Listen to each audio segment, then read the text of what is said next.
VOA ya, Visa on Arrival. Jadi sekitar bayaran $150. Nanti itu kita akan apply ketika sebulan sebelum berangkat menuju Kyrgyzstan.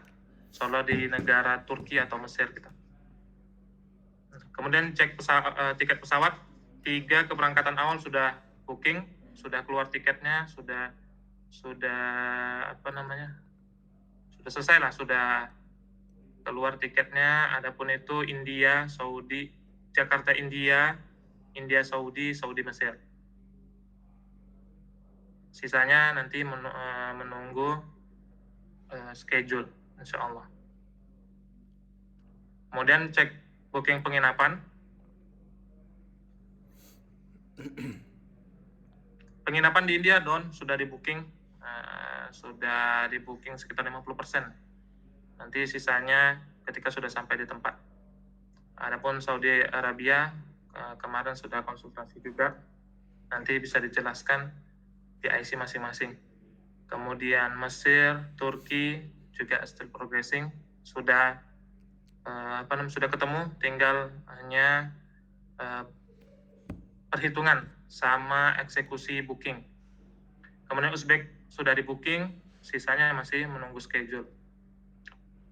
Nah, itu permulaan di awal, nanti insya Allah per negaranya akan dijelaskan masing-masing dari rekan-rekan yang menjadi PIC. Selanjutnya amanitis kita atau perlengkapan kita, jaket sudah diterima, kaos sudah diterima, lanyard sudah diterima, insya Allah banner kita akan desain dan kita akan cetak mungkin 2 minggu sebelum keberangkatan. Kemudian topi sudah diterima, slayer dan sal sudah diterima. So, progres saat ini terkait persiapan perlengkapan IDN backpacker 11 negara insya Allah. Baik, selanjutnya Anda kembalikan ke PIC masing-masing menjelaskan terkait tentang progres negaranya masing-masing yang sudah disampaikan di si table barusan ya. Untuk visa India, silakan. Negara India, silakan Mr. Hakim. Oke, bismillah, assalamualaikum warahmatullahi wabarakatuh. Waalaikumsalam. Baik Pak, untuk laporan di India ini,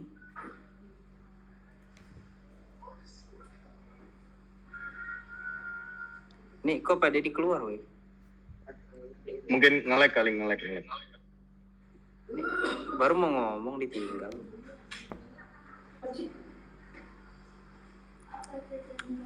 Oke, baik Pak. Untuk India, alhamdulillah kita penginapan sudah kita deal semua. Dari mulai di Aligarh, ada kita sewa 3 rumah, dan juga nanti berpindah ke Kashmir. Kita sudah sewa hostel di sana, dan juga sudah pembayaran setengah sudah selesai. Jadi untuk kegiatan-kegiatan bertemu dengan mahasiswa India sudah kita konfirmasi juga, sudah disusun jadwalnya semua. Dan untuk tur ke wisata-wisata India sudah kita atur, dan insya Allah nanti ditemani sama mahasiswa India. Dan juga untuk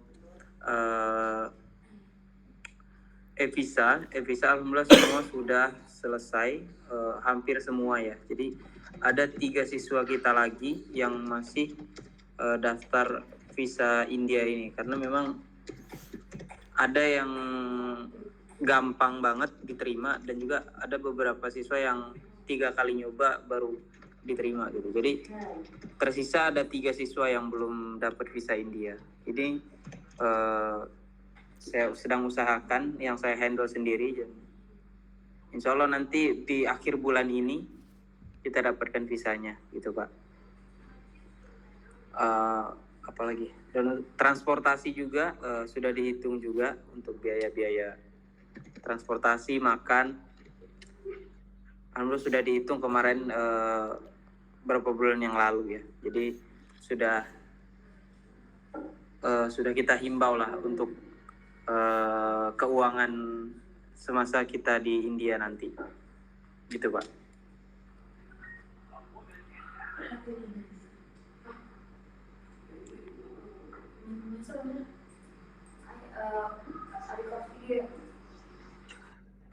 Baik.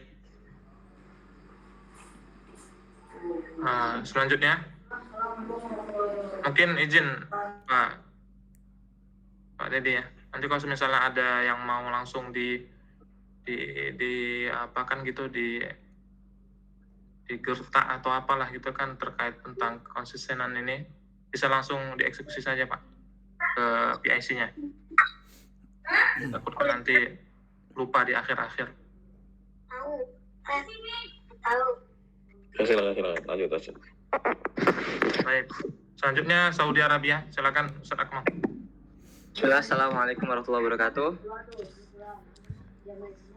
Waalaikumsalam warahmatullahi. Izin laporan Pak terkait update di Saudi. Alhamdulillah untuk update terbaru untuk penginapan Madinah sudah dapat Pak, dan dapat harga yang murah, cukup murah alhamdulillah. Dan untuk jarak ke Masjid Nabawi cukup dekat, sekitar 10-15 menit, dan jarak untuk ke toko Indonesia di sana namanya Top 10 cukup dekat juga alhamdulillah. Itu udah, dan sudah di DP juga alhamdulillah, udah clear.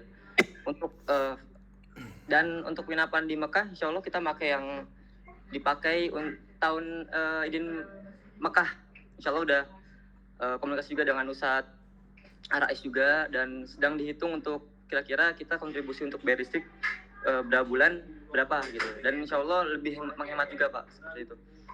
Untuk visa Saudi dan city tour serta kendaraannya insya Allah sudah dibayar juga dan sedang diproses visa Saudi insya Allah, seperti itu. Untuk Saudi insya Allah sejauh ini tidak ada kendala, dan alhamdulillah mendapat harga yang lebih murah, dan insya Allah untuk orang yang menghandle ini aman apa insya Allah. Bismillah gitu.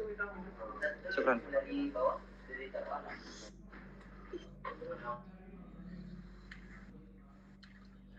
Baik, next Mesir. Ustaz Akmal, lanjut aja. Ya, sebentar lanjut ke Mesir ya Pak, sebentar.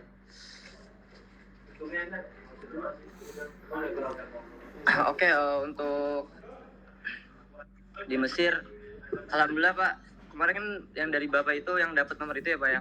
Anas juga udah coba chat juga. Akan tapi ada kendala Pak. Ternyata dia hanya menyediakan 2 kamar saja gitu. Terus Anas nyoba lagi, alhamdulillah dapat Pak, alhamdulillah gitu. Dan cukup dekat, yang dapat ini dekat dengan namanya apa sih? Ini Al-Azhar Kairo itu lebih dekat. Gitu, dekat juga. Dan harganya cukup terjangkau juga, lebih murah alhamdulillah. Terus insya Allah akan segera di DP. Dan untuk visa Mesir sedang diproses insya Allah di Burisa. Sejauh ini untuk Mesir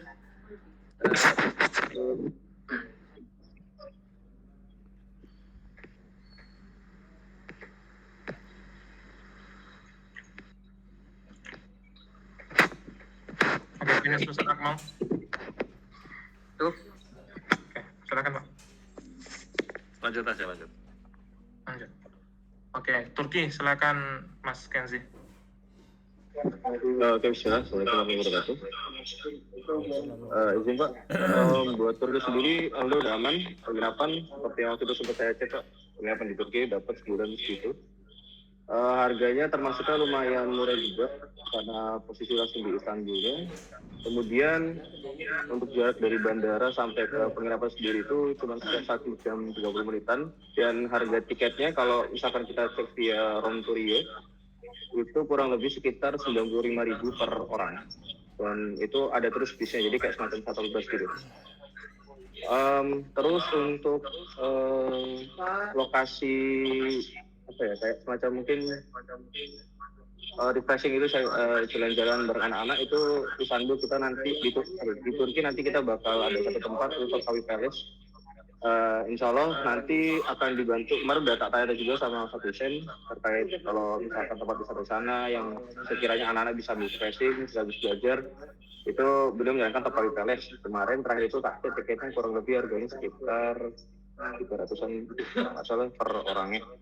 Cuman ini tak cari lagi penginapan apa tempat wisata yang sekiranya memang lebih murah lagi.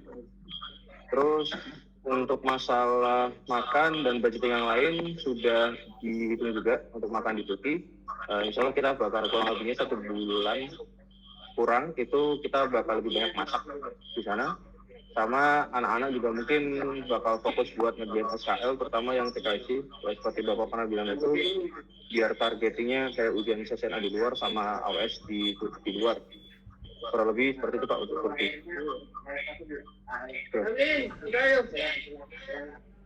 Lanjut aja. Baik, selanjutnya Uzbekistan, Central Asia, Uzbekistan, Kyrgyzstan. Ini anak sendiri yang handle. Alhamdulillah kemarin sudah kita kita jadwalkan nggak lama di 3 negara Sentral Asia ini, sekitar 10 hari, tepatnya 4 hari di Uzbek itu kita fullkan. Nanti kita akomodasikan perjalanannya di Tashkent dan di Samarkand. Itu sudah kita diskusikan bersama dengan pihak pembantu kita di sana gitu, orang kedua kita di negara tersebut. Nah, bookingnya sudah kita kirimkan kemarin bentuk penginapannya. Jadi di sana ada semacam asrama begitu, ada dapurnya juga. Nah, nanti mengkondisikan, tapi karena waktunya hanya 4 hari mungkin bisa makannya semisalnya bisa masak, kita usahakan masak. Tapi kalau semisalnya 3 hari itu atau 4 hari itu makan pesan apa gitu makanan, ya kita lihat kondisi keuangan. Sisanya Kyrgyzstan dan Kazakhstan nanti akan diberikan di pertengahan bulan ini, insyaallah, atau mendekati sekitar seminggu di akhir bulan ini. Nah, sudah sampaikan juga dengan pihak pembantu kita di sana. Nah, kemudian jadwalnya sudah sesuai dengan schedule. Hanya butuh Kyrgyzstan yang butuh visa, dan Ana sudah hubungi pihak Kudubes di sana, Ibu Rosalina, beliau di bagian pariwisatanya, dan Mas Agung juga, Kedubes di Kazakhstan. Mereka alhamdulillah excited membantu kita gitu. Jadi keuangan kita pun kita nggak berat hati gitu ingin booking karena kita sudah dibantu oleh pihak Kedubes, kedutaan besar kita di sana, Ibu Rosalina. Alhamdulillah nih Ibu ini selalu fast respon terkait dan excited menunggu kita gitu. Segala macam rules yang kita butuhkan terkait surat dan segala macamnya beliau bantu kita. Insyaallah nanti di perjalanan nggak akan mengalami kendala. Nah, sisanya clear insyaallah. Selanjutnya Cina. Silakan. Oke, bismillah. Lanjut di visa Cina. Progres untuk visa Cina ini akan berlangsung setelah dari yang Mesir, dari Bu Isa ini. Kita kalau ke Kak Rahmi, itu dia udah biasa ngurus visa Cina, dan alhamdulillah juga dikasih diskon, jadi lebih murah dari agen-agen yang lainnya. Dan insya Allah itu pengurusan selama 4 hari. Dan untuk penginapan, insya Allah waktu dekat ini bisa akan booking. Soalnya sama Kak mahasiswa yang di Cina ini, itu sedang mencoba nego lebih murah lagi untuk DP-nya. Insya Allah penginapannya di Kunming itu spesifikasinya di daerah Guanduku, Sinduyunceng, dan itu katanya tempat apartemen dari bosnya. Jadi ya lebih murah dari yang kita cari di tiket.com dan website-website lainnya. Soalnya nggak semua website itu bisa menampilkan negara Cina itu sendiri, karena emang Cina itu tertutup. Soalnya progres Cina, kakak mahasiswa ini masih udah cepat responnya, karena kemarin hampir seminggu kemarin agak sibuk ya, baru dijawab lagi untuk persediaan nanti kita di Cina nanti. Untuk tempat wisata di daerah Kunming itu insya Allah dekat semua dan juga gratis, jadi nggak memerlukan banyak biaya.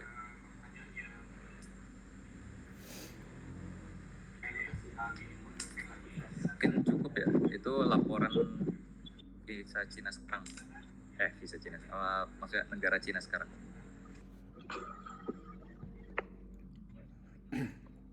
Nanti perjalanan ke Kunming bagaimana, bisa dijelaskan, Senesa? Oke. Eh, Perjalanan ke Cinanya nanti itu kita berangkat dari Almaty, Kazakhstan. Kemudian langsung berangkat pergi ke Urumqi. Nah, di Urumqi ini memang tempat wisatanya banyak.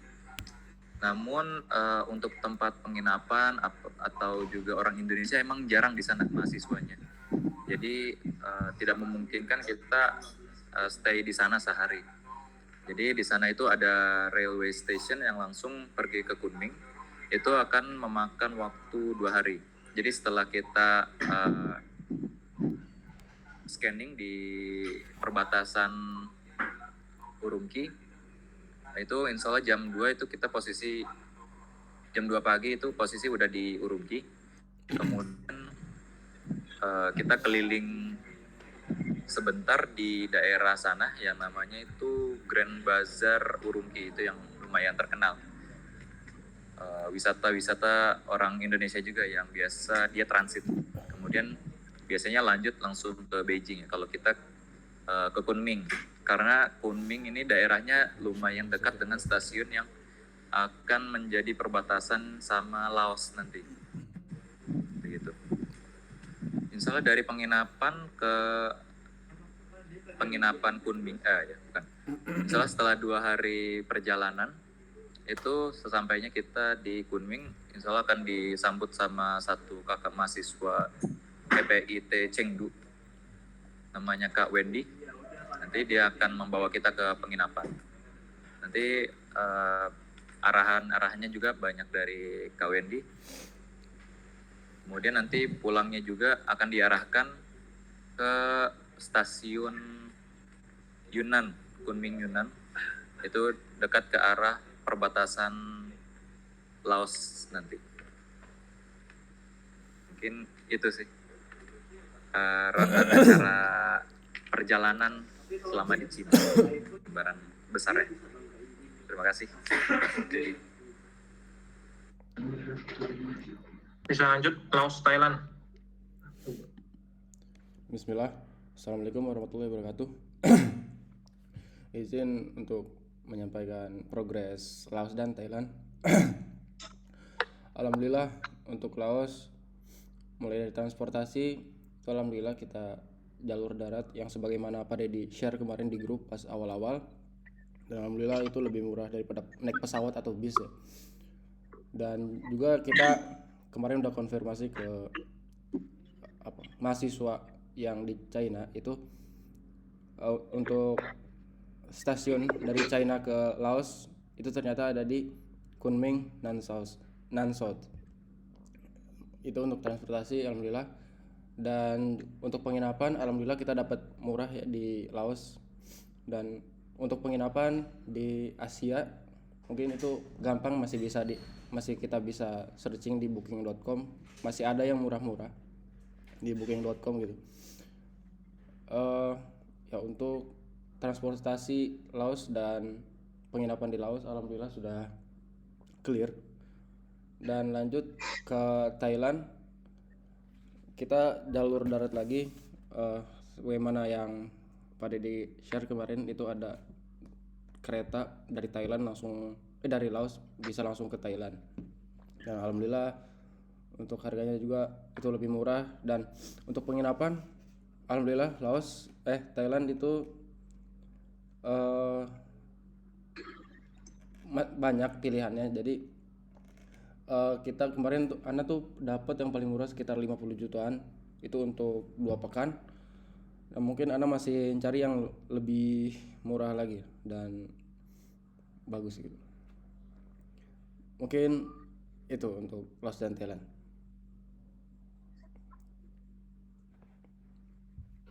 Bisa dijelaskan Mas Haidar berapa lama kita di Laos Thailand? Ya, untuk di Laos kita 10 hari. Dan alhamdulillah di Laos ini kita pengeluarannya sangat murah ya, karena emang kurs di Laos ini sangat murah sekali. Jadi yang kita spend itu sedikit gitu. Dan untuk Thailand itu kita sekitar 2 pekan.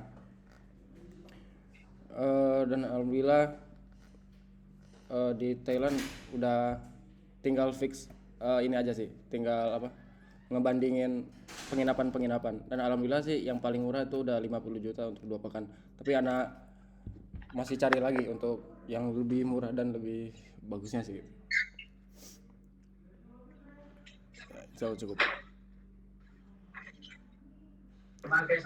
Baik, terakhir Malaysia, silakan Ustaz Gilang. Bismillah, assalamualaikum warahmatullahi wabarakatuh. Untuk progres Malaysia,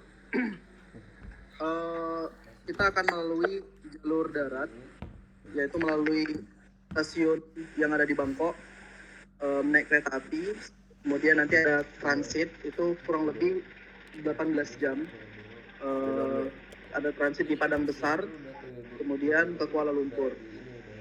Untuk penginapan, kita menggunakan penginapan yang sudah pernah kita gunakan sebelumnya, baik in backpacker tahun lalu sama yang mahasiswa sering gunakan. Itu lebih murah, dan juga di bawahnya itu ada tempat makan yang lebih murah. Jadi kita bisa spending uangnya juga bisa hemat di Malaysia. Kemudian untuk di Malaysia sepertinya ada perubahan jadwal.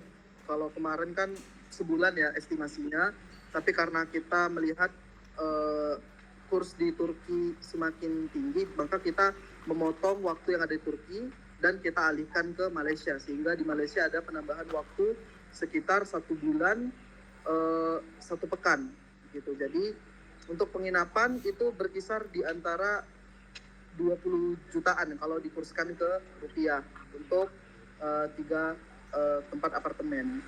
Itu untuk sebulan, namun akan ada penambahan ketika ada penambahan harinya. Itu untuk Malaysia. Sementara ini mungkin itu dulu untuk yang Malaysia.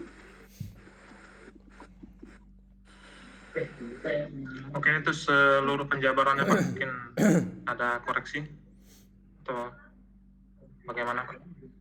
Oke. Yang pertama, evaluasi dari yang tahun sebelumnya. Itu kan kenapa muncul adanya pelanggaran.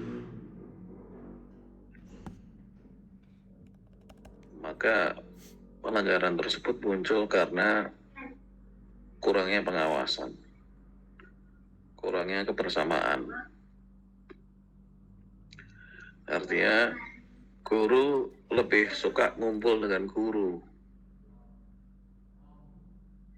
Yang kita harapkan adalah ya guru mau membersamai dengan santri. Kalau guru ngumpul dengan guru, yang mengontrol santri siapa gitu. Artinya dalam setiap perjalanan dan setiap aktivitas, ya guru membersamai santri. Semua guru, baik guru asrama maupun guru kelas maupun siapapun, ya harus membersamai santri. Bagi-bagi tugas harus membersamai santri. Kalau guru sendiri ngumpul lebih nyaman dengan sama guru, maka santri nggak ada yang mengawasi, dan kemudian muncullah kasus-kasus yang seperti kemarin. artinya santri kemana, tahu ya beli HP di luar, guru nggak tahu. Santri merokok, guru nggak tahu. Artinya normalnya kalau guru membersamai santri, maka santri ketika mau kemana itu guru tahu, minimal dia izin gitu. Merasa punya guru yang dihormati, maka dia akan izin, saya mau ke warung dulu ya, atau kemana sih, setidaknya izin gitu. Tapi kalau tidak terbangun kebersamaannya, ya dia pergi sendiri, tidak menganggap itu guru yang harus dipamiti izin gitu. Kemudian guru akan menjadi kehilangan kewibawaannya seperti kemarin itu karena gurunya main game, nonton film gitu. Artinya saya tahunya dari laporan santri-santri ketika di Jonggol. Nah, jadi santri-santri yang backpacker itu dia cerita kepada santri-santri yang di Jonggol gitu. Maka kalau ada guru-guru yang merendahkan dirinya sendiri, karena kalau ketika backpacker kan maka semua ya lingkupnya jadi ya segitu aja gitu. Jadi apapun yang dilakukan guru ya kelihatan santri gitu. Nah, maka ketika antum merendahkan diri antum sendiri dan melakukan game, nonton film, maka itu jadi omongan sampai ke Indonesia gitu. Si Ustadz itu gini. Ketika antum sibuk main game, sibuk nonton, maka itu antum akan kehilangan kontrol dalam mengawasi santri-santri.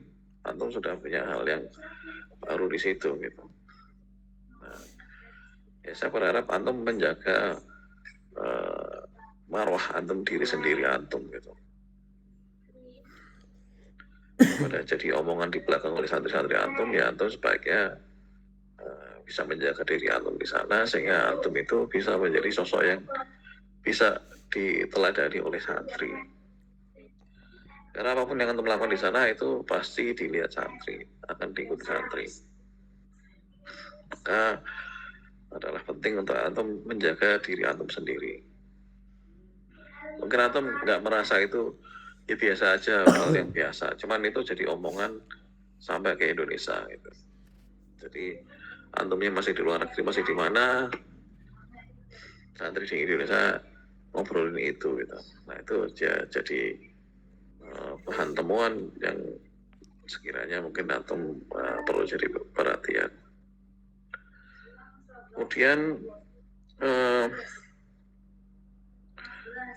sebaiknya semua siswa bawa bumbu masak dari Indonesia, semua guru bawa bumbu masak instan, entah sop, entah kari, entah apa, pokoknya yang dari Indonesia aja. Karena kalau di berbagai macam negara mungkin bahan masakannya mungkin ada, daging ayam mungkin pasti ada, hanya bumbunya mungkin belum tentu cocok dengan lidah antum semua gitu. Jadi yang aman ya antum semua santri dan semua guru bawa bumbu masing-masing. Kalau bumbu instan kan cuma tipis, artinya tidak memberatkan di koper gitu. Tapi itu akan sangat membantu antum semua.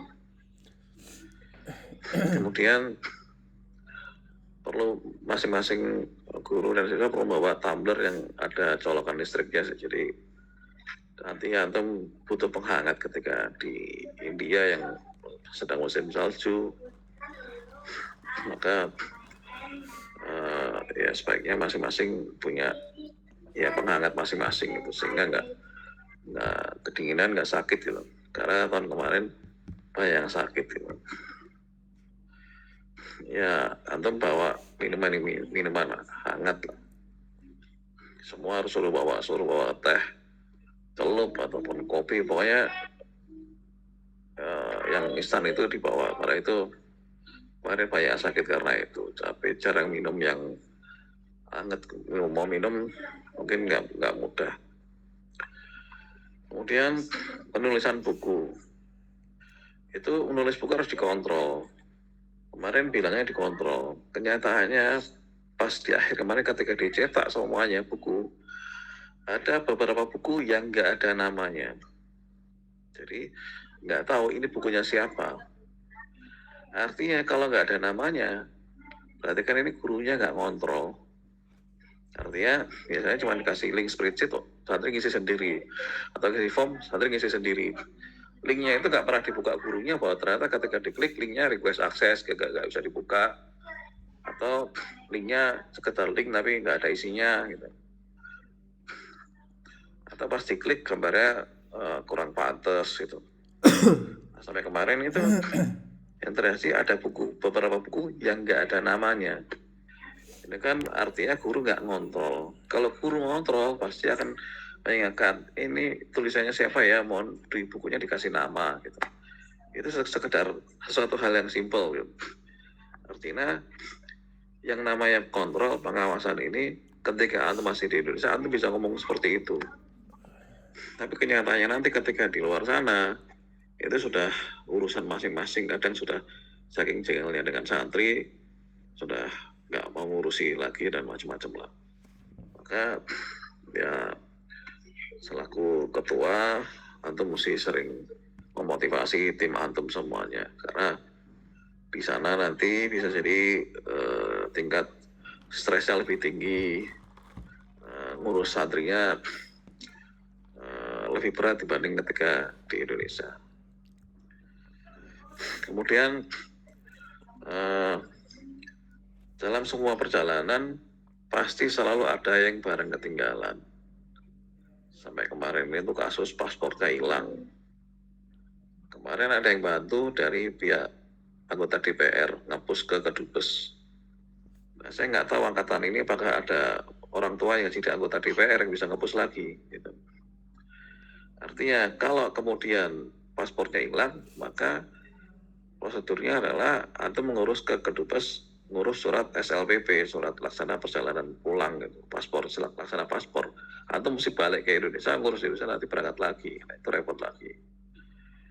Maka ini harus ada double check, bukan cuma double check, tapi juga ada triple ataupun 4 kali cek. Gitu. Artinya yang ngecek satu dari guru, iya, dari santri, iya, mungkin dari ketua kelas santri, iya. Jadi ada 3 kali, minimal 3 kali pengecekan lah.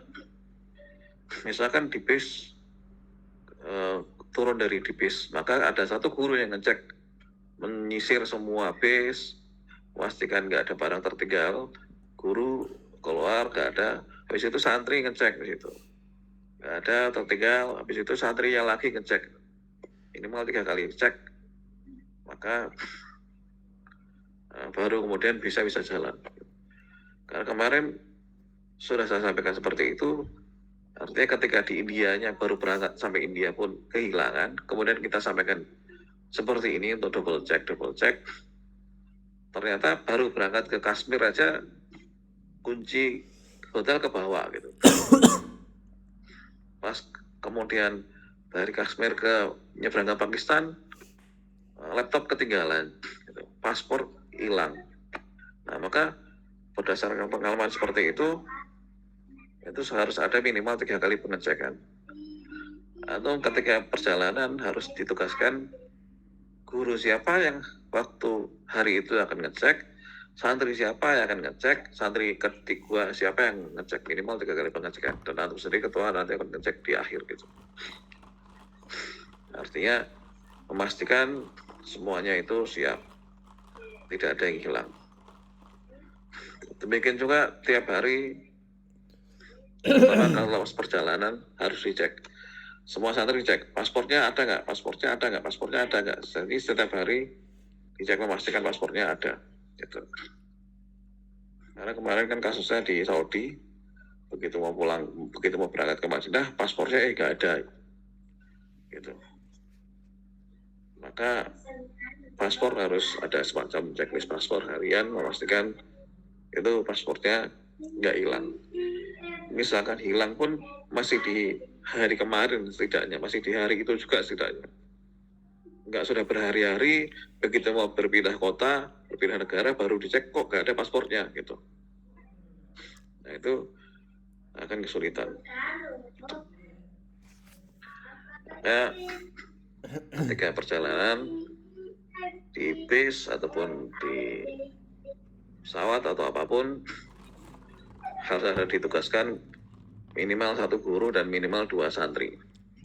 Nah, akan mensisir itu semuanya. Karena ya sudah project seperti ini sudah saya sampaikan, tapi sampai perjalanan pulang pun juga masih kejadian terus gitu.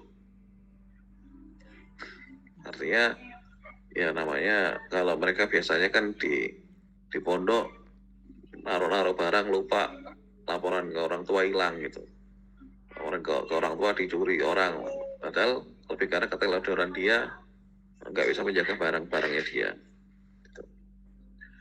Nah, kalau masih di pondok masih mending, nggak kemana-mana barangnya.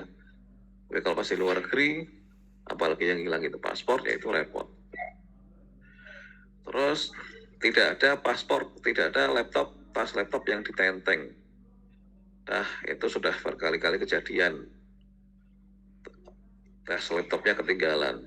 Sampai di Pakistan, merepotkan banyak orang. Paspor tidak, semua orang hanya memanggul 1 tas. Nah, nggak ada terencengan ini dan itu nggak ada. Artinya misalkan terjadi kehilangan, yaitu paling barang-barang ya sebatas makanan atau apa, tas kresek yang baik gitulah gitu. Tapi bukan laptop gitu. Maka setiap perjalanan kan orang merasa, oh tasnya udah penuh, laptopnya dipegang aja, nggak bisa gitu. Artinya ini bukan di Indonesia gitu. Di luar negeri nggak semua aman jalannya gitu. Maka laptop nggak ada ditenteng, nggak ada dipegang gitu. Cuman ya kita ngomong begini pun kenyataannya di lapangan masih ada yang megang. Pas kemarin tas laptopnya ketinggalan, kemudian saya ngomong, saya minta untuk suruh masukkan, nggak ada lagi ditenteng, kejadian lagi gitu di negara berikutnya. Maka nanti juga harus ada guru yang double check, memastikan tidak ada satupun santri yang mententeng laptop gitu. Demikian juga santri, nanti ada ketua santri yang dia bertugas memastikan tidak ada satupun santri yang mententeng laptop. Mau tasnya penuh, ya harus tetap dimasukkan ke dalam tas gitu, backpacknya. Kemudian antum kalau misalkan backpacker nanti, antum punya sosial media, maka itu peluang bagi antum semua untuk bisa langsung follower antum naik pesat gitu. Maka antum maksimalkan dengan baik, kayak saat Safri kemarin kan bisa langsung puluhan ribu follower baru itu. Nanti kalau antum memanfaatkan dengan baik, antum aktif di sosial media itu, maka itu bagus. Antum disiapkan dulu, antum latihan dulu, ngedit dan sebagainya gitu. Maka ini peluang bagi antum untuk antum ya nyimpan pengalaman antum di situ. Kemudian kunjungan ke pejabat ini sebaiknya ketika di Indonesia antum sifatnya mendatangi, kalau di sekolah Insantama kan mendatangi wali kota Bogor, mendatangi DPR ataupun tokoh-tokoh. Nah sebaiknya ini juga antum melakukan hal yang sama. Di sekitar di sini pejabat mana yang bisa antum sowani, kemudian antum sampaikan informasi tentang kegiatan antum, sifatnya minta masukan, minta saran, minta nasihat, divideokan gitu. Itu sangat kita butuhkan. Demikian juga nanti ketika antum di semua negara, antum videokan testimoni dari pejabat, testimoni dari mahasiswa yang bantu kita di sana. Demikian juga testimoni dari santri itu sendiri yang menjalani kegiatan. Termasuk ya testimoni sih dari orang asing yang ada di sana. Dengan video-video itu kita butuhkan untuk liputan untuk di media nantinya. Ya paling Itu yang bisa saya sampaikan. Utamanya adalah pelanggaran-pelanggaran yang kemarin terjadi itu lebih karena pengawasan yang kurang. Pengawasan yang kurang itu lebih karena guru lebih nyaman dengan sesama guru, kurang membersamai murid, kurang membersamai santri. Kalau ditugaskan suruh ngawasi, suruh kontrol, ya. Tapi ya di lapangannya berbeda lagi. Gitu. Paling itu yang saya sampaikan. Demikian. Assalamualaikum warahmatullahi wabarakatuh. Waalaikumsalam. Waalaikumsalam warahmatullahi wabarakatuh. Baik, alhamdulillah. Terima kasih Pak Dini atas masukannya. Semuanya kita catat. Ini akan menjadi bahan acuan kita ketika di perjalanan nanti. Dan alhamdulillah ini sebagian dari yang Bapak sampaikan. Kita juga sudah buatkan mekanisme perjalanannya. Adapun masukan-masukan baru terkait bumbu masak instan, ya ini kita baru cairkan, kemudian tumbler. Insya Allah nanti terkait dengan masak, kita akan adakan training praktek di lapangan, tepatnya di lokasi Jonggol pada hari Selasa minggu depan, tanggal 17. Itu seluruh siswa kumpul kecuali Solo. Adapun Solo itu nanti online. Adapun nanti akan dilatih oleh Ustadz Jum langsung, karena beliau juga kita lihat ketika anak di asrama kemarin aktif dengan masak-masaknya, fun cookingnya, dan anak kita juga sudah berikan request ya, basic cooking gitu, yang bisa nanti diterapkan ketika di lapangan. Nah, seperti itu masukan. Baik, mungkin yang terakhir Pak, ini terkait dengan penggunaan handphone. Bagaimana nih Pak kira-kira? Ya seperti kemarin aja. Jadi dibuatkan kelompok begitu Pak? Ya kalau misalkan dirasa satu handphone untuk 5 orang kebanyakan, ya satu handphone untuk 4 orang lah. Satu handphone untuk 4 orang. Karena semua masalah yang diakibatkan kemarin kan semua sumbernya HP semua. HP-nya disita, dia beli HP lagi. Jadi sumber utamanya itu masalahnya di HP. Antum jangan pernah berpikir bahwa antum bisa mengontrol mereka ya. Ketika di perjalanan, mereka bawa HP masing-masing. Sudah sibuk dengan HP masing-masing. Antum di bis juga pegang HP masing-masing. Apakah antum bisa mengontrol semua yang diakses anak-anak itu? Tidak bisa. Atau pas liburan, semua pegang HP masing-masing. Apakah antum bisa mengontrol mereka? Enggak. Gitu. Jadi ya adanya kalau itu bukan HP pribadi melainkan HP kelompok, maka orang nggak akan aneh-aneh di HP kelompok tersebut gitu. Sehingga antum semua ya sebagai penanggung jawab, sebagai panitia, sebagai tim yang berangkat di sana, guru-guru semua ya insya Allah antum lebih mudah aja hisab antum nanti di akhirat gitu. Karena kita nggak tahu anak-anak ini ngapain gitu. Dan semuanya itu ya masalahnya HP gitu. Contoh yang real kemarin ya paling parah kemarin ya video seks sama pacarnya. Semua pakai HP gitu. Gitu. Artinya antum jangan mengira santri-santri antum itu semuanya soleh-soleh semua. Enggak. Akan selalu ada. Bisa jadi mereka habis liburan di rumah, orang tuanya bisa jadi ada yang bisa ngontrol anaknya, bisa jadi orang tuanya sibuk, bapaknya kerja, ibunya kerja, nggak tahu anaknya kemana, kangen-kangenan dengan pacarnya dan seterusnya, berlanjutlah gitu.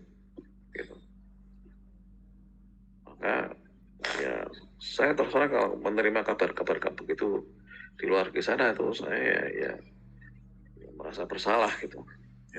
Saya berharap perasaan yang sama ini nggak terulang lagi gitu. Itu karena parah gitu. Atau remaja hari ini juga parah parah gitu. Karena mereka parah-parahnya terpapar HP itu. Di rumah nggak ada yang ngawasi, bebas segala macam gitu.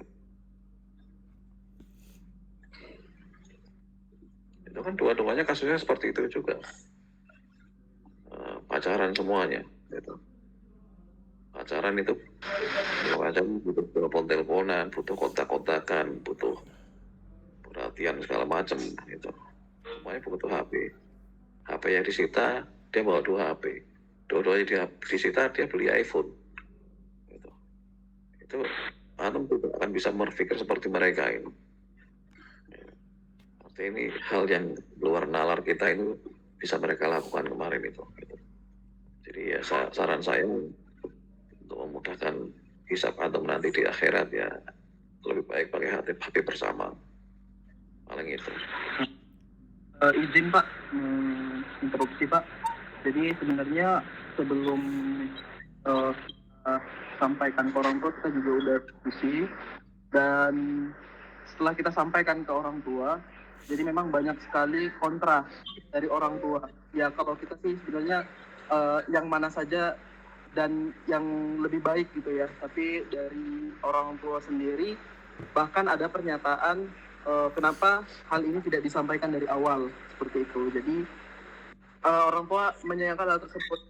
Kan ada yang mengatakan kalau disampaikan dari awal saya bisa jadi tidak ikut dalam kegiatan BPK tersebut begitu. Jadi kita juga sebenarnya ditekan juga sama wali santri gitu. Pertimbangan mereka itu, mereka takut anaknya itu hilang begitu di tengah perjalanan dan susah untuk komunikasi. Dan mereka sebenarnya sudah siap dengan komitmen yang ada, dan kita sampaikan komitmen tersebut. Saya tidak ada penyalahgunaan handphone, dan misalnya santrinya ketahuan handphone, mereka siap anaknya itu dipulangkan. Itu juga sebenarnya sudah kita sampaikan ke orang tua. Dan hampir 98% mereka meminta kepada kita sebagai panitia agar dipertimbangkan lagi masalah penggunaan handphone. Mereka ingin tetap HP ini dibawa oleh masing-masing anak, namun dengan regulasi dan SK yang kuat gitu Pak. Ya. Tahun lalu kira-kira begitu nggak? Tahun lalu juga seperti itu. Seperti itu. Ketika anaknya bermasalah, apakah orang tua kemudian terima? Enggak. Nuntut ke hukum juga. Bukti-buktinya sudah dikasih. Videonya sudah dikasih. Orang tua apakah terima? Enggak.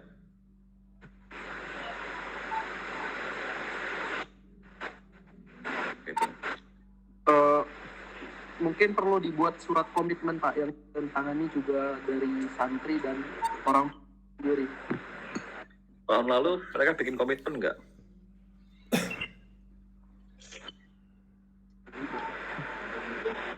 Izin Pak nambahi. Ya. Dari tahun lalu itu nggak ada surat izin khusus untuk orang tua Pak. Anda lihat persiapannya. Hanya Orang tua. surat yang dikasih Ustadz Sapri nggak ada di kita Pak. Hanya siswa saja yang menandatangani. Mungkin salahnya di situ kali nggak? Ya misalkan orang tua tanda tangan sekalipun, apakah kemudian orang tua akan terima? Enggak. Prinsipnya gini, kalau kemudian anak dikeluarkan, kemudian ada orang tua menuntut di pengadilan, atau mau ngurusi di pengadilan, karena anaknya dikeluarkan, gitu. Tidak Pak. Ya, berikutnya saya di yayasan ngasih arahan A, gitu. Maka ya saya berharap antum mengikuti arahan A. Demikian juga antum sekolah ke orang tua, antum membuat keputusan A, maka biar mereka yang ikut keputusan kita bahwa kita A. Mau diancam-ancam begini, ngancam begini orang tuanya bukan cuma sekarang, udah dari dulu-dulu begitu. Itu semua ancaman. Kalau dia mau nggak ikut sudah. Gitu. Kalau antum misalkan mudah diatur-atur oleh guru, sampaikan aja, antum saya ganti dengan yang lain. Saya akan ganti dengan guru yang nggak bisa diatur orang tua.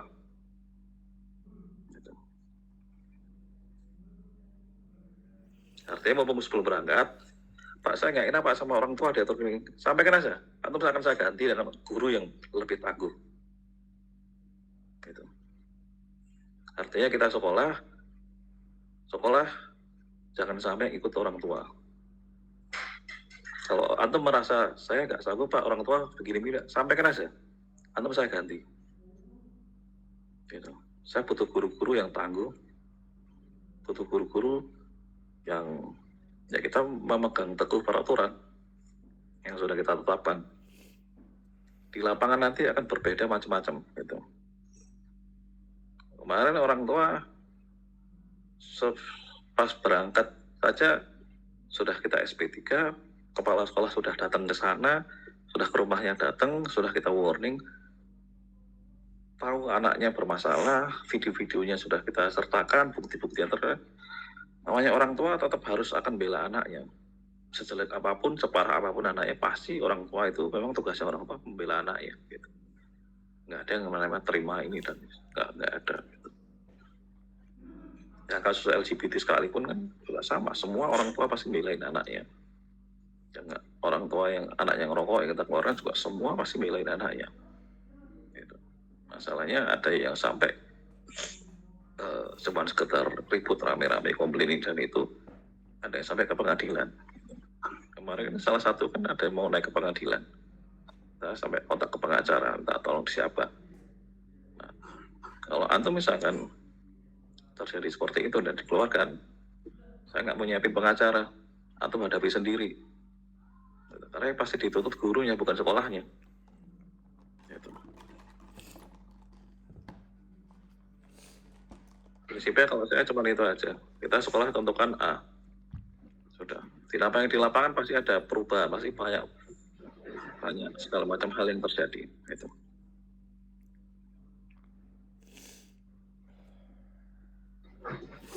Oke. Ya, yang lain? Bagaimana, Mr. Hakim? Yang mau disampaikan? Insya Allah regulasi sudah Anda buatkan Pak, mekanisme perjalanan yang Anda share ke Bapak kemarin, Japri. Nah, terkait pembelian handphone, ada masukan 5 kelompok itu dibekali 2 handphone, itu bagaimana Pak? Kira-kira? 5 kelompok, 1 kelompok itu dibekali 2 handphone.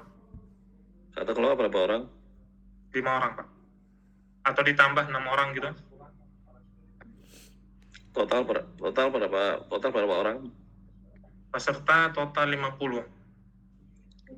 50. Kalau 12 HP berarti 1 HP untuk 4 orang. Betul. Oke. Kalau 1 HP itu 3 orang, butuh berapa HP berarti? 1 HP.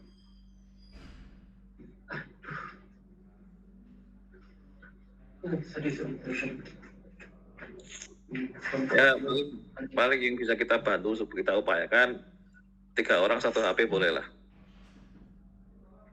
Berarti per kelompoknya 3 orang, Pak? Ya, boleh. Berarti mekanismenya kita usahakan 1 kelompok itu tetap 1 handphone lah berarti ya? Ya. Artinya kalau itu HP sekolah dia nggak akan aneh-aneh. Oke. Sama tambahan Pak, untuk speknya gimana nih? Kita ajukan yang berapa nih kira-kira? Ya, Budgetnya? harga 2 jutaan aja lah. 2 jutaan Pak? Ya.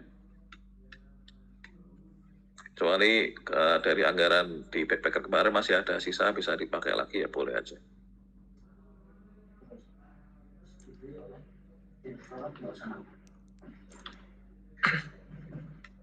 Nanti coba dihitung ujungnya Pak. Oke. Baik. Bagaimana rekan-rekan yang lain? Ini Pak, paling tadi terkait masalah yang Belum masuk, Sir. ini mendingan perlu sosialisasi ke orang tua juga kalau langsung lakukan prosedur peraturan sekolah aja Pak. Langsung sekolah aja, nggak usah sosialisasi nanti kelamaan nanti rame.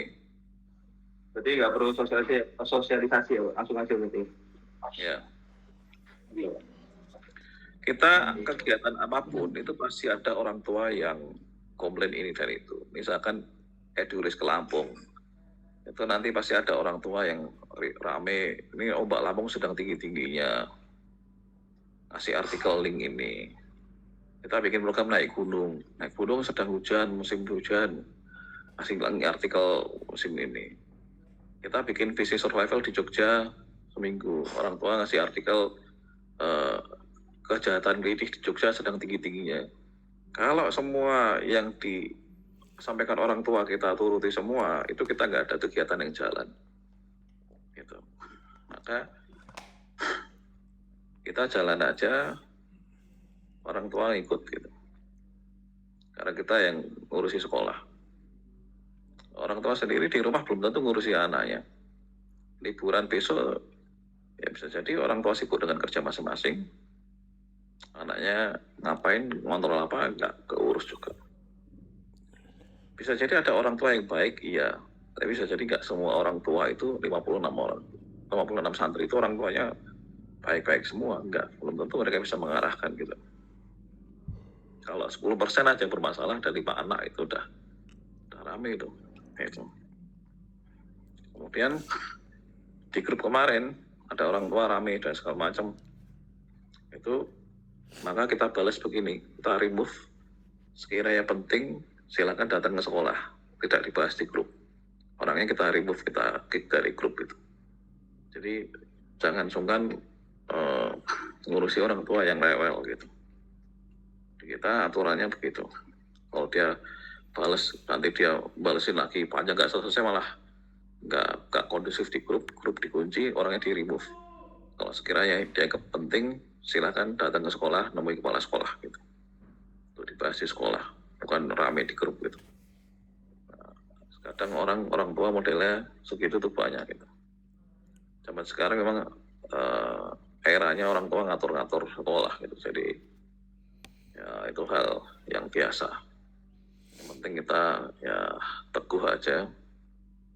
Rewel dia di remove dari grup gitu.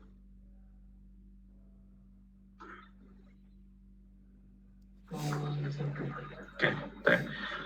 Ada satu pertanyaan Pak dari wawasan kemarin. Bagaimana kalau anaknya yang nggak diantar orang tua nih, otomatis kan bawa handphone gitu. Kalau anak sendiri jawab, nanti handphonenya akan dititipkan sama yang mengantarkan kita, kayak dari sekolah kan, kayak sekolah yang mengantarkan.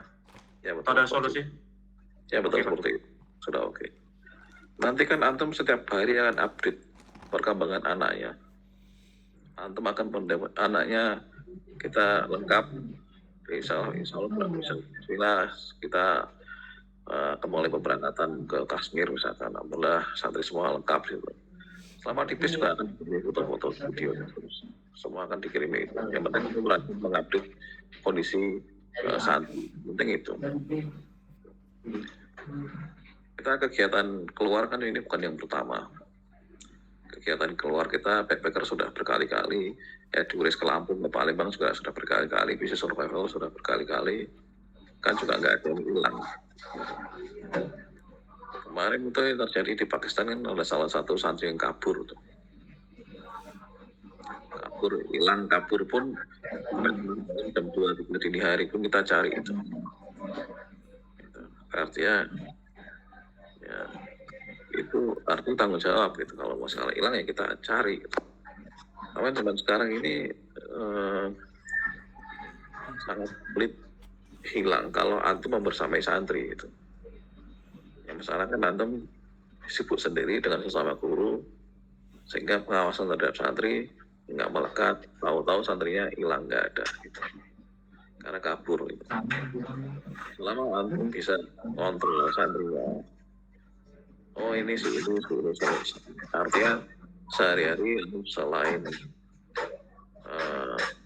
menjalankan aktivitas antum juga nanya, oh sih ini kok nggak ada, kemana ya, penelitian dengan santri, maka antum nggak ada sih gitu. Nah, kemarin hilang itu, nah gurunya nggak membersamai. tahu-tahu kok sekolah kok anak ini nggak ada gitu, kemana ini gitu. Kalau kan berguna, misalkan dia pergi pun pasti kan pamitan, oh mau ke warung dulu, mau kemana dulu, ke masjid dulu atau apa, pasti pamit. Terjadinya hilang, terjadinya kabur itu karena guru nggak mau bersamai gitu. Antum di antum mengawasi siapa satu guru itu berapa santri, misalkan satu guru ngawasi 6 santri, ya sudah tanggung jawabnya itu 6 santri itu ya antum gitu, sehingga antum setiap harinya akan ngecek si ini ada nggak, si ini kemana, si ini gitu. Jadi ada itu juga dibagi aja itu, si ini santri tanggung jawabnya guru A, guru B tanggung jawabnya santri ini gitu dan seterusnya. Nanti bersamanya nempelnya ke santri-santri tersebut aja gitu. Nggak sehingga kalau ini santri kok pas nggak ada, maka antum langsung aware ini kemana kok nggak ada gitu. Insya Allah misalkan kemarin pun santri kabur pun dia nggak bawa HP pun masih bisa tetap ketemu, artinya dia ada inisiatif pinjam HP-nya orang lain untuk menghubungi di kita gitu. Artinya nggak saya kayak zaman dulu banget benar-benar hilang, nggak ada di hutan, nggak ada. Ini semua transportasi semua itu mudah. Kondisi seperti misalkan Kurnia kemarin pas di Turki ditangkap polisi pun yang kemudian nggak ada sinyal segala macam, nggak ada kabar apapun pun tetap bisa kita koordinasikan gitu. Artinya itu dibilang hilang karena nggak ada yang tahu. Taunya dia ditangkap polisi dibawa kemana kita nggak tahu. Komunikasi dengan Kurnia nggak bisa gitu. Tapi kita tanggung jawab ngurus yang semacam itu. Ya, akhirnya kan 2-3 hari bisa kembali lagi dilepas. Gitu. Artinya kita sudah pernah menghadapi situasi semacam itu. Dan insya Allah kita bertanggung jawab terhadap hal-hal semacam itu. Gitu. Namanya di jalan pasti ada namanya tersesat, nyasar, copetan. Semua sudah tulis lah. Itu kan juga ya namanya di lapangan, di jalan kan nggak semuanya lancar-lancar gitu. Pak, izin menyampaikan juga Pak tadi pesan dari orang tua, mereka pengen diadakan Zoom meeting Pak bersama pihak direktorat Pak. Maka Bapak bisa menentukan waktu. Itu kan tujuannya bergaining biar dia minta ini dan itu, biar mereka nawar. Gitu. Prinsipnya biar dia bisa dibolehkan pakai HP. Karena kembali aja, kalau antum nurutin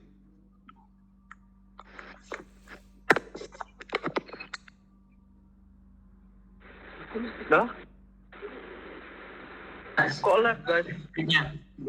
Mic-nya, Ustaz. Ya kan kok nggak ngomong, kocak. Suruh perwakilan aja nggak sih? Perwakilan apa? Yang ngobrol sama Pak Dedi gitu. Bisa nggak ya? Pak Dedi. Oh, alasan ya. Jangan adain Zoom meeting semua, jangan. Maksudnya kalau Zoom meeting semua, bisa-bisa Pak Dedi kena semprot. Maksudnya perwakilan satu orang gitu. Najwan tuh kemarin nawarin. Oke. Ya prinsipnya kalau antum nurutin orang tua, sampaikan aja, atau saya ganti gitu aja. Gitu. Artinya kalau nggak siap nangani orang tua, atau saya ganti. Gitu.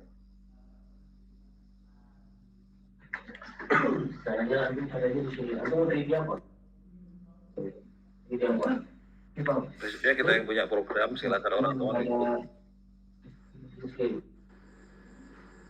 Kalau antum nurutin orang tua terus, Pak ini mesti bikin begini, Pak ini saat sebenarnya begini, sampaikan aja gitu. Kita mau cari yang guru pengganti yang lebih kokoh yang bisa tangani orang tua.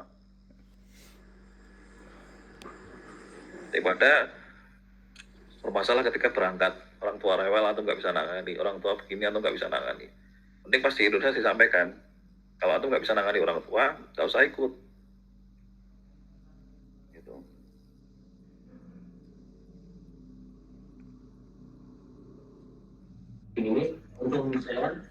Ya, oke Pak.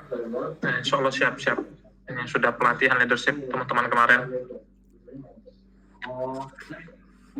Ini hanya semacam apa mungkin gertakan baru kali ya, karena sekarang kita sudah tahu kan bagaimana isi dari apa namanya perangai-perangai orang tua di grup. Setelah dibukakan case semacam ini, kita bisa tahu gitu mana-mana yang bisa kita handle nanti ke depannya orang-orang ini. Jadi dari penyampaian Bapak tadi, insya Allah kita bisa sampaikan lah. Mungkin Pak, saran dari Bapak ini, apakah nanti peraturannya kita sampaikan di ujung saja mengenai handphone, kayak kelompok-kelompoknya itu? Apa? Atau tetap perlu butuh strategi untuk menyampaikan itu. Dan yang pada akhirnya mereka ya sudah terima gitu. Karena mungkin mereka sudah bayar ini dan itu, santri udah persiapan ini, kemudian mereka nggak jadi karena ada HP, itu kan lucu sekali. Yang main tarik ulur lah, disampaikan narasi yang bagus gitu aja. Dan ini biasa ya, ini kan masalah ya, gampangnya ini kan masalah baru di Indonesia gitu. Nanti yang akan antum hadapi ketika antum di luar negeri, masalahnya lebih dari ini. Ya, kalau ini antum belum bisa menyelesaikan hal yang seperti ini di Indonesia aja, antum nggak bisa menyelesaikan. Ya saya khawatirnya nanti antum ketika di luar negeri sudah mulai jalan, masalah-masalah muncul di sana itu antum nggak bisa menyelesaikan juga gitu. Misalkan zaman dulu yang backpacker luar negara jam 2:30 pagi diusir dari penginapan, ataupun ditipu yang di Mekah, diusir dari hotel, disuruh karena belum dibayar, padahal kita udah bayar ke orang Indonesia, tapi orang Indonesia nggak bayar ke hotel. Kita disuruh pindah ke hotel B, sampai hotel B ternyata hotel juga belum dibayar. Nah itu hal semacam itu, kira-kira orang tua ribut nggak? Pasti rame kan? Mana ini anak saya 2:30 pagi kok diusir nih. Ini sekolah bagaimana ini. Nah, kalau antum nggak mampu nangani yang di Indonesia, maka antum akan kesulitan nangani ketika di luar negeri.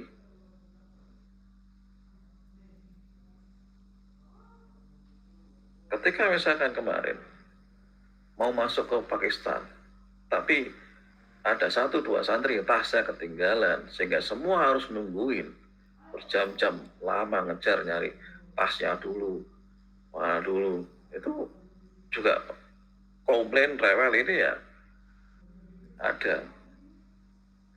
Masalah makanan nanti juga akan diributkan. Di India murah ya, kemarin kita SPP-nya kok backpacker kayaknya mahal gitu. Seperti itu banyak, cibiran orang tua itu banyak gitu, banding-bandingkan ini dan itu. Termasuk kemarin ada orang tua yang ikut nginep dengan kita pas di Madinah. Hotelnya kok jauh ya gitu. Ya jauh karena dia kan orang tua. Biasa kalau travel hotel kan deket-deket gitu. Ketika dia kemudian bareng santri, penginapan yang jauh, dia komplain ini dan itu.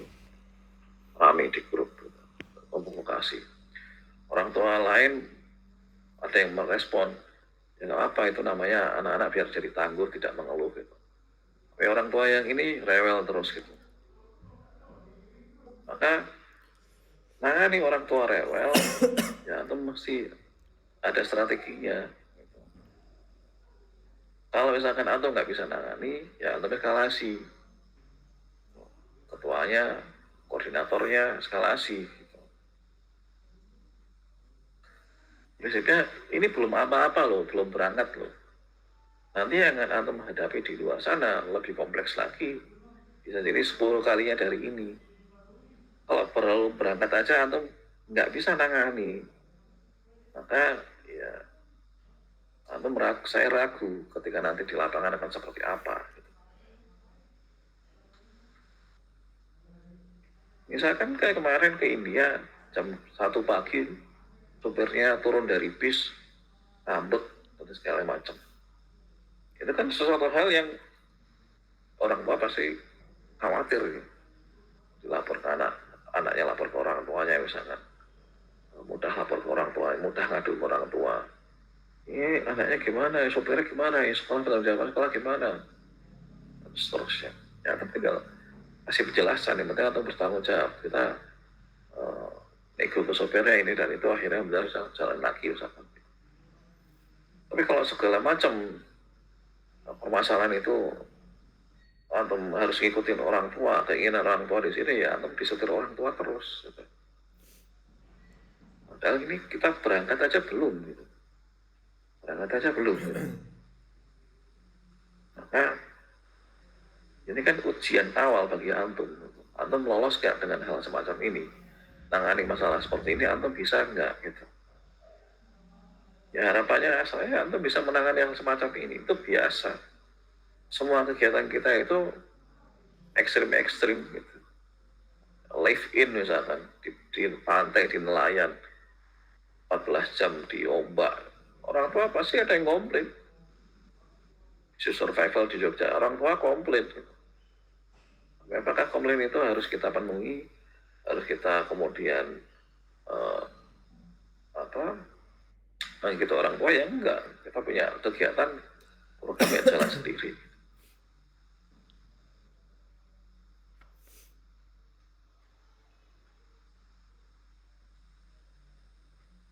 Ya semoga kalian bisa lulus di ujian pertama ini aja lah.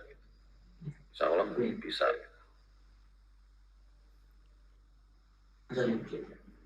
Insya Allah Pak, insya Allah ini kita usahakan sekitar 3 minggu lagi nih, kita nggak mau lagi ada case-case macam ini, tinggal persiapan saja. Kita cuman mau sharing-sharing sama Bapak aja tadi ya, mengenai case ini. Insya Allah dengan ini semua teman-teman tahu gitu kan, jadi setidaknya jadi motivasi baru gitu. Dengan ini kan kita bisa jadi kompleks ya, bisa jadi lebih menyatu lagi gitu dengan antar tim, antar anggota tim gitu. Dan insya Allah nih ke depannya bisa lah misi pertama ini dilewati. Mungkin itu Pak. Oke. Maaf Pak, mau ini. Silakan. Tadi kan ini ya Pak ya, masalah HP. Tadi kan satu kelompok satu HP. Nah tadi kan Bapak bilang ditambah aja. Jadi satu kelompok itu isinya 3, 1 HP gitu kan Pak ya? Ya. Oke, berarti ya bisa. Oke. Makasih Pak untuk soalnya kalau satu kelompok ada 6 orang dan 1 HP itu emang agak berat sih. Tadi juga ada Walsan juga mau minta ditambah HP. Jadi mungkin sudah ditambahkan lagi HP kita, mungkin Walsan bisa memaklumi gitu. Jadi kan 1 orang 3 HP itu sudah lumayan bagus sih. Ya. Ini bisa jadi case yang bagus. Kalau kemudian Walsan ternyata ngikut antum semua, pasrah ngikut antum semua, itu bagus, atau berhasil di situ. Ya, nanti ketika di kemudian hari Walsan rewel lagi, antum sudah tahu cara nanganinya. Siapa? Kita sebelum kita sampaikan ke orang tua, kita juga sudah jelaskan mekanisme perjalanannya, jadi mereka nggak terlalu banyak rewel, hanya sekedar ini dan itulah case biasa. Nah, jadi mau discuss dengan Bapak. Yang penting rajin aja update foto-foto santri-santri. Kalau rajin update orang tua aman, insya Allah tenang. Ini tinggal pengajuan handphone berarti. Oke. Mungkin itu saja Pak, nanti insya Allah ke depannya kita akan sampaikan lagi progres terkini. Siap. Kita Kita tutup dengan doa kafaratul majelis. Subhanakallahumma wa bihamdika. Nah, tutup.